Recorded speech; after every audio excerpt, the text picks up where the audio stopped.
Operasi militer khusus Rusia di Ukraina sesuai rencana dan sukses. Presiden Vladimir Putin mengatakan operasi militer khusus Rusia di Ukraina telah berjalan sesuai rencana. Semua tugas dilaksanakan dengan sukses, katanya dalam pidatonya di Dewan Keamanan Rusia. Pada hari Kamis, tentara kami berjuang dengan gigih, dengan pemahaman penuh tentang keadilan tujuan mereka, bahkan setelah terbuka.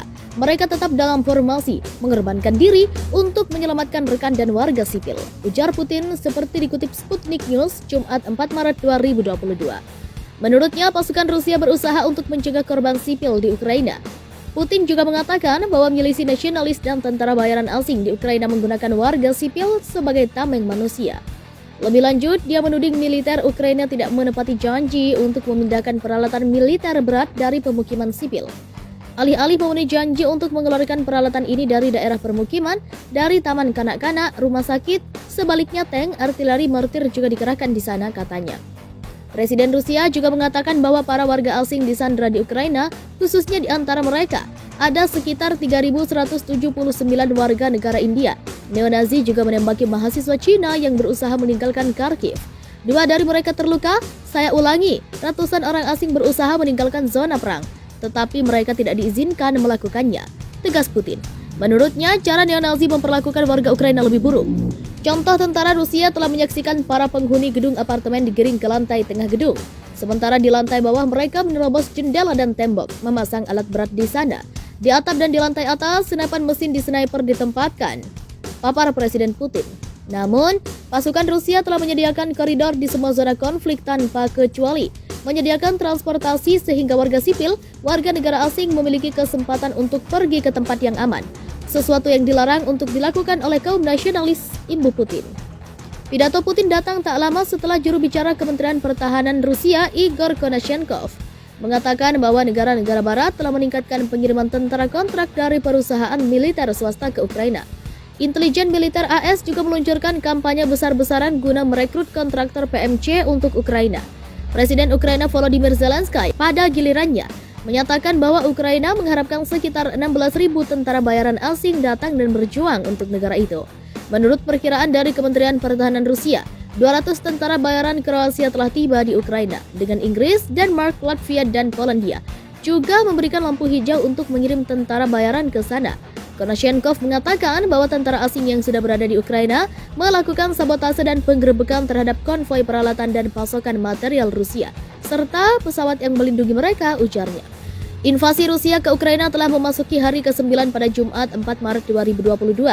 Dalam serangannya, pasukan Moskow menembaki pembangkit listrik tenaga nuklir Zaporizhzhia. Pasukan Rusia menembak dari semua sisi ke pembangkit listrik tenaga nuklir Zaporizhzhia yang terbakar, kata Menteri Luar Negeri Ukraina Dmytro Kuleba seperti dikutip Al Jazeera. Jika meledak, itu akan menjadi 10 kali lebih besar dari Chernobyl. Lanjut dia di Twitter, merujuk pada situs nuklir lain di mana radioaktivitas masih bocor dari bencana nuklir terburuk dalam sejarah 36 tahun lalu. Rusia harus segera menghentikan tembakan, mengizinkan petugas pemadam kebakaran membangun zona keamanan, imbuh Kuleba. Wali kota Enerhodar Dmytro Orlov mengatakan sejauh ini petugas pemadam kebakaran belum dapat mulai memadamkan api di pembangkit listrik tenaga nuklir Zaporizhzhia, sebab penembakan sedang berlangsung. Menurutnya, pembangkit listrik itu telah dibakar sebelumnya tak lama setelah serangan pasukan Moskow.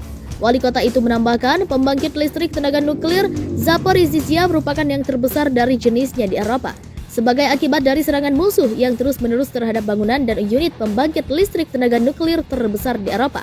Pembangkit listrik tenaga nuklir Zaporizhzhia terbakar, imbu Orlov.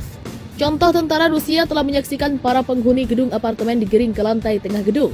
Sementara di lantai bawah mereka menerobos jendela dan tembok, memasang alat berat di sana. Di atap dan di lantai atas, senapan mesin di sniper ditempatkan, papar Presiden Putin. Namun, pasukan Rusia telah menyediakan koridor di semua zona konflik tanpa kecuali, menyediakan transportasi sehingga warga sipil, warga negara asing memiliki kesempatan untuk pergi ke tempat yang aman. Sesuatu yang dilarang untuk dilakukan oleh kaum nasionalis, imbu Putin. Pidato Putin datang tak lama setelah juru bicara Kementerian Pertahanan Rusia, Igor Konashenkov, mengatakan bahwa negara-negara barat telah meningkatkan pengiriman tentara kontrak dari perusahaan militer swasta ke Ukraina. Intelijen militer AS juga meluncurkan kampanye besar-besaran guna merekrut kontraktor PMC untuk Ukraina.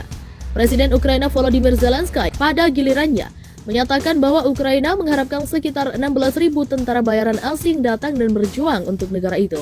Menurut perkiraan dari Kementerian Pertahanan Rusia, 200 tentara bayaran Kroasia telah tiba di Ukraina, dengan Inggris, Denmark, Latvia, dan Polandia juga memberikan lampu hijau untuk mengirim tentara bayaran ke sana.